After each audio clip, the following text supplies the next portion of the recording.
Sounds like my microwave. Any plans for the military? I already have a military. The plans for the military is I'm already training it. What I'm trying to start the military. Actually, I'll talk about that in a second. Let me read these words. Oopsies.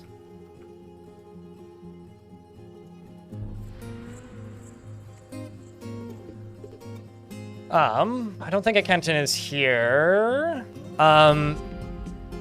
She has no ambition whatsoever, and she finds helping others emotionally rewarding. She finds a chaotic mess preferable to the boredom of harmonious living. She does not often experience strong cravings or urges and doesn't handle stress well. She is stubborn, and she is conflicted by this part of herself, as she is often cheerful. She is not inherently proud of her talents and accomplishments, and she needs alcohol to get through the working day. She dreams of raising a family and personally sees cooperation as very important in life, and sees competition as reasonably important, and doesn't. Wait, why am I saying doesn't?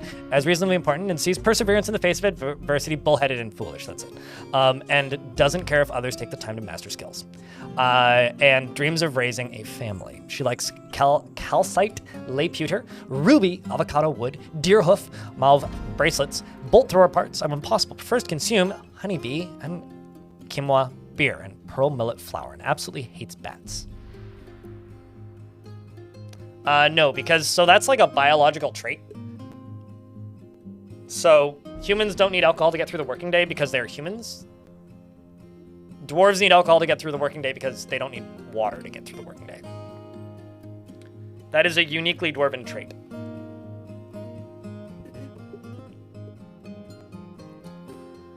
And then over here we have, she's broad and muscular and her nose bridge is incredibly concave. Her teeth are crowded and she has a scratchy voice. So I don't think Anka's here at the moment, so I will read Tim for you guys. Chat, meet Tim. This is Tim. Tim is our expedition leader. Tim is kind of funny. So first thing about Tim is in love with Mac. So Tim and his boyfriend are an interesting couple. They were two of the starting 7 dwarves. And Tim always presents himself as extravagantly as possible, displaying a magnificent image to the world. He's basically Prince. However, he personally sees lying as an important means to an end, sees working hard as a foolish waste of time, finds introspection to be a waste of time, and respects power, and is actually quite an effective scholar.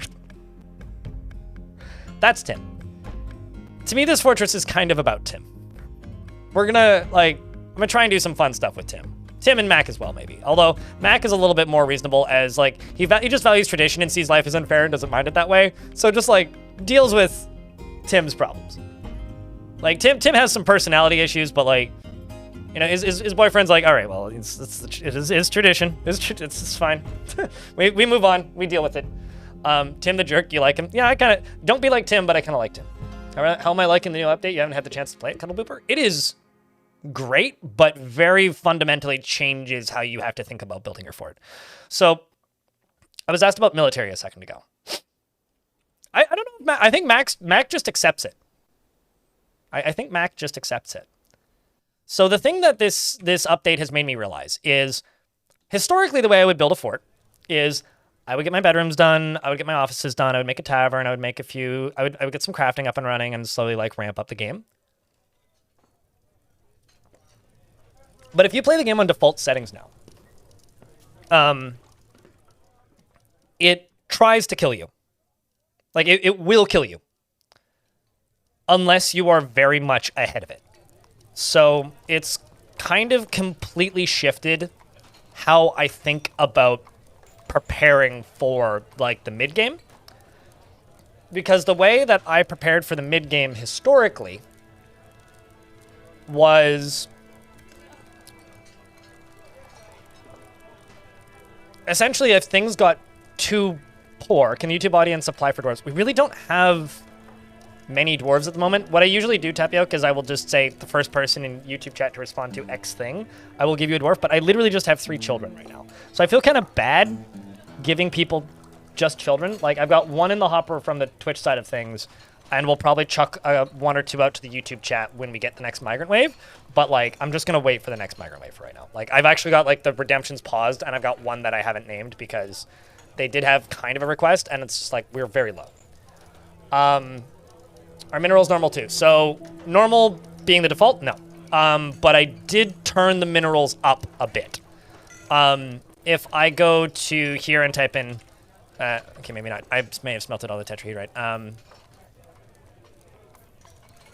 As you can see, I've got a decent chunk of hematite. We got a little bit of galena. Yeah, I must have smelted all the tetrahedrite that I found. But we found tetrahedrite as well. So, like, I normally play on, like, 1100 to 1500 scarcity. Oh, sorry, rather. I normally play on, like, 2800 to about 3000 scarcity, which is, like, the lower number. This fort is on 1850 scarcity. So, like, more frequent, because the lower the number, the more frequent your minerals. The higher the number, the less frequent. I'm playing on a higher scarcity than I normally do. So if sparse is 2500 and everywhere is 1000, I'm about half of what you would have on everywhere. So I'm like somewhere in the middle between sparse and everywhere. And I did that because where I was before was significant. Like, not unplayable. That's kind of the wrong word to use. I'm just going to expand this on this side a little bit.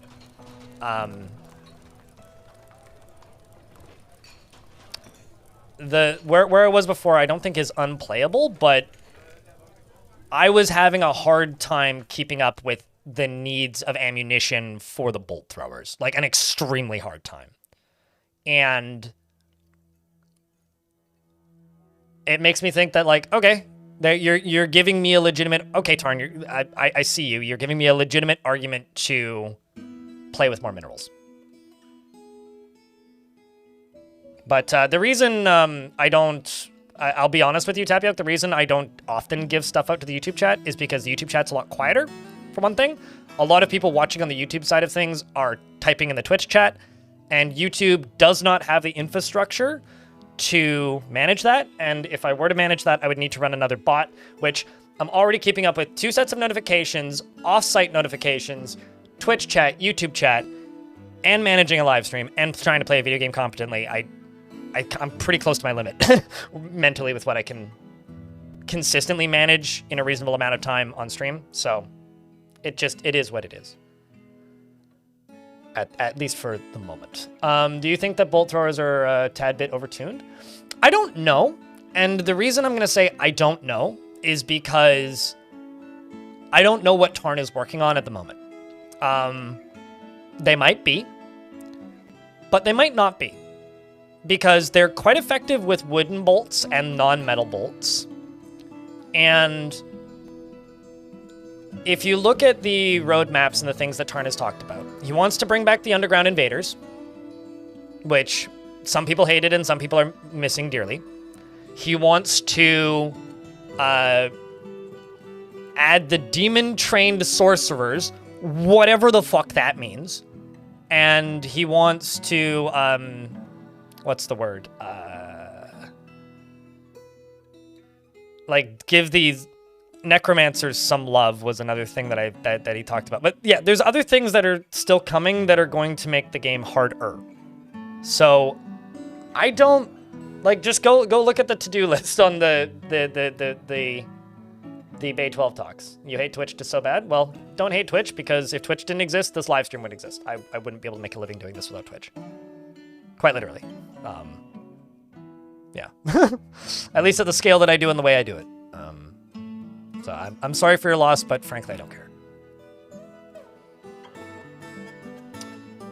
Looks kind of like a Mario 1-up. I was getting jellyfish a lot yesterday. Like, I could do, like, some stuff like this. Make it look jellyfishy. I don't know, now it kind of looks like a weird UFO. I'll say this. Hate the operators and the owners, don't hate the platform, because hating the platform hurts the creators, and the creators are the thing that make the platform. YouTube is not nice to the people who work on it. Twitch has its problems, but at the very least, it's nice to the people who make a living on it, for the most part. I mean, nowhere is perfect, but from a creator perspective, Twitch is the least openly hostile to the people who work here, so. Hey, he's just like me for real. It's a plump helmet man? Oopsies. Yeah, I guess kinda. Anyway, so that's kind of where I'm at with the siege stuff. It's kind of it would be nice if there was a sieger setting for how long before they send diggers and ramps. There is. There quite literally is. There's enemy production triggers. So I don't know exactly what these numbers equate to, but you can change these numbers and make it so that you have to have a higher amount of production for them to attack you. A way to explain this is it's kind of like the RimWorld wealth settings, where like the higher wealth you have, the more the enemy attacks you. The more wealth your fortress has, the more you get attacked. The other thing that you can change is where is it? Minimum raids between sieges. A raid is when the goblins send mostly melee dudes, and a raid is when they send mostly melee dudes and don't send like the super threatening units, or mostly non-melee dudes. So mostly like crossbows and bows and thieves. Those are raids. Sieges are when you get Vile Force of Darkness has arrived. So you could turn that number up, which also lowers that. Also, apparently, Blink is gifting out 2 mug goblins in the Twitch chat. YouTube folks, if you tab over to Twitch real quick and type an exclamation point enter, you could get entered into a chance to win. Otherwise, just type an exclamation point enter here in the Twitch chat for a chance to win. That is a feature that is literally a Twitch exclusive. Like, that doesn't work on any other platform. So, thank you. Blink, you're very kind. The mug in question is... That open, I clicked open a tab, and because I pop out Twitch chat, I expected it to pop out there, but it didn't. This is my holiday-themed mug with art by Elfie Bean. It's got instructions on how to acquire all mugs for your appropriate mug goblin. And I think it's very nice. It's got a mug goblin on it. So if you have a mug goblin in your life, maybe gift them this mug goblin. You know, I'm not gonna lie, this kind of has like Walmart poster vibes. You know, like those wooden posters that are like live, laugh, love that the suburban moms have, or every Airbnb in existence has. This kind of has that vibe the more I look at it, and I kind of love it for that.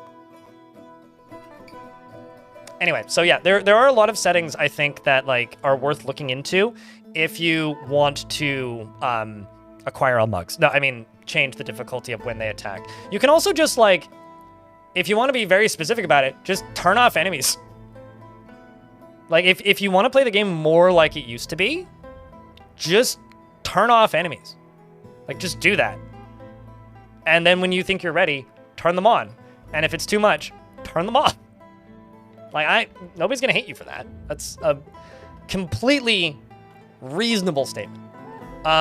There's nothing wrong with you being from Brazil because they have a production facility in South America. Caps. So it'll just be shipped from. I'm actually not sure which country it's produced in, but they do have a production facility down there. Testicle Breasticle. I've seen that username before. Or Testically Breasticles. Thank you very much for the Prime subscription. That is a username. So yeah, this is currently the fort. It is a plump helmetman shaking his fist, and I will now unpause. Congrats to Mr. Rambler and Dominoc. If you click on that link, you can go redeem your mug.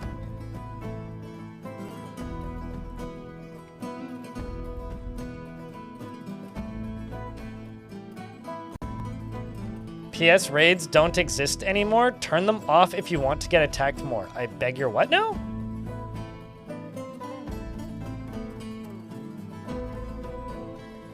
I mean, they do still exist because I got child snatchers that arrived. Those are raids. I'm not sure what you're talking about, mate.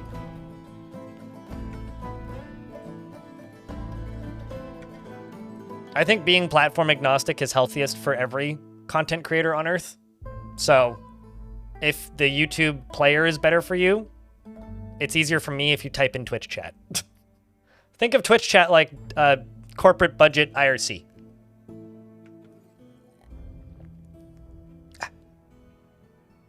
That or I don't know. You do you.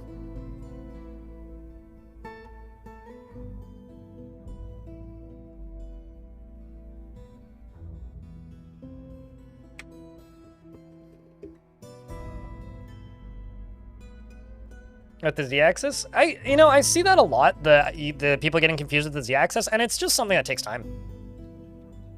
Quite literally. It just takes time. Like, if you just spend a bit of time playing it, you get used to it. And I realize that's like the Final Fantasy... Was it the Final Fantasy... Not 14. The one with lightning in it. Was that 13? The one that they made way too many of. I think it was 13. It's like, it gets good after 25 hours, and I realize that that's like just a really bad argument to make about video games, but like, you will get it. It just takes some time.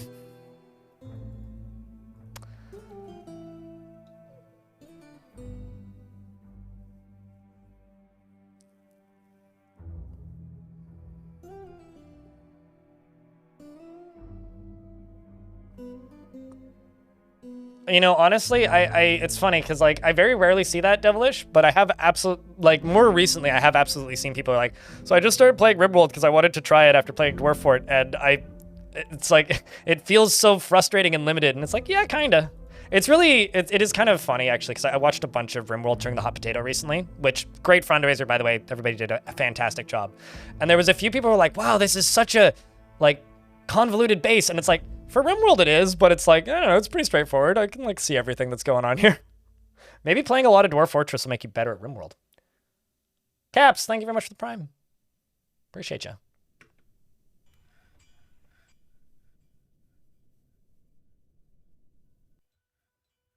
Watch the first 30 seasons and it get good?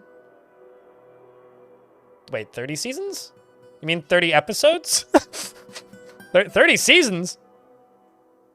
That seems like an exaggeration even for anime. How many? Okay, sorry, stupid, uneducated question. How many seasons does One Piece have? Chat, can I get a round of beers, by the way, for the Prime sub?